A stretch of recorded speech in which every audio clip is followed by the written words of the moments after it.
नमस्कार दोस्तों, स्वागत है आपका बालाजी एस हिंदी क्लास में। तो प्यारे दोस्तों, एक बार फिर हम ये एलटी ग्रेड के 30 नंबरों के लिए ये प्रैक्टिस सेट लेके आया हूँ। अगर आपको अच्छा लगे तो लाइक करना, कमेंट करना अपने चैनल में और अपने सारे ग्रुपों में दोस्तों सेंड कर देना।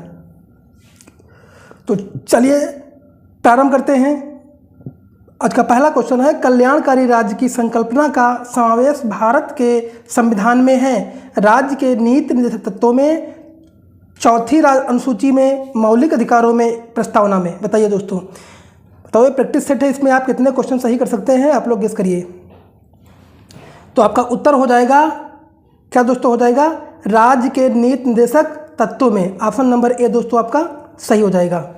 अगला है, नीति निर्देशक सिद्धांत है वाद योग नहीं है, मौलिक अधिकार कोई नहीं। बताइए दोस्तों, तो जो हमारे नीति निर्देशक तत्व होते हैं वो दोस्तों वाद योग नहीं होते हैं। ऑप्शन नंबर बी दोस्तों आपका सही हो जाएगा।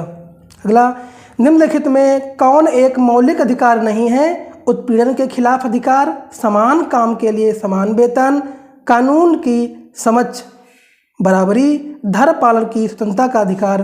तो ऑप्शन नंबर आपका सही हो जाएगा।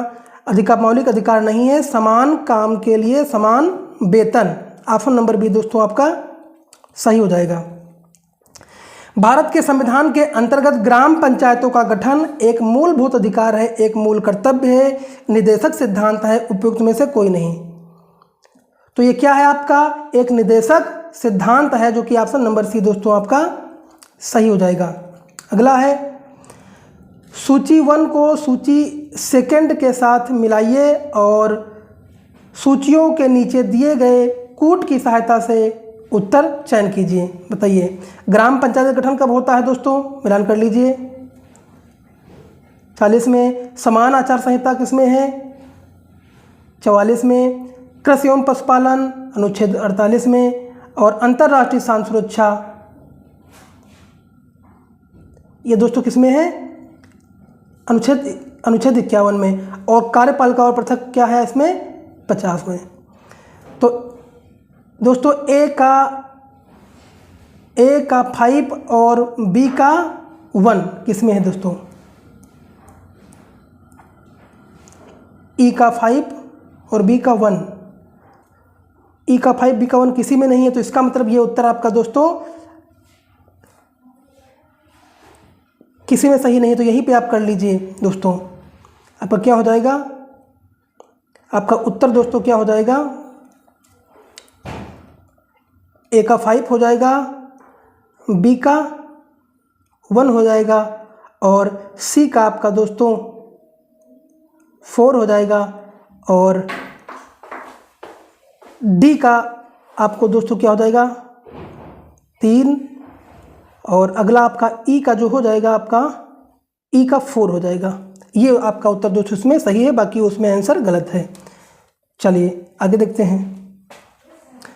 अगला है, भारतीय संविधान का कौन सा अनुच्छेद भारत की विदेश नीति से संबंधित है? अनुच्छेद 380, अनुच्छेद 312, अनुच्छेद 60, अनुच्छेद 51।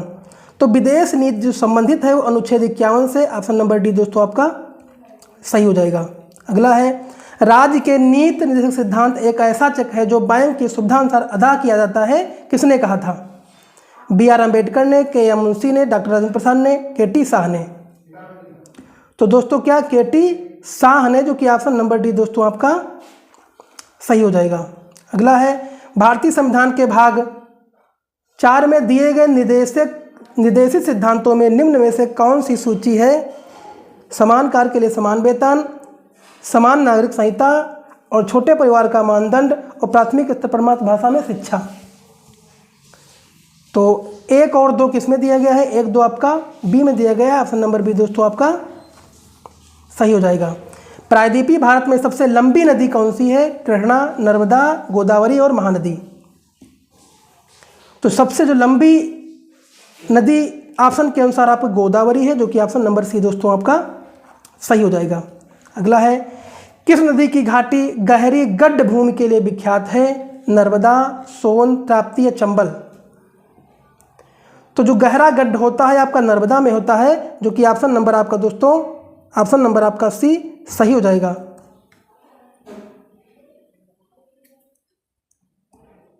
चलिए आगे देखते हैं। नदियों की लंबाई के अवरोही क्रम में गोदावरी, महानदी, नर्मदा व ताप्ती का सही अनुक्रम कौन सा है?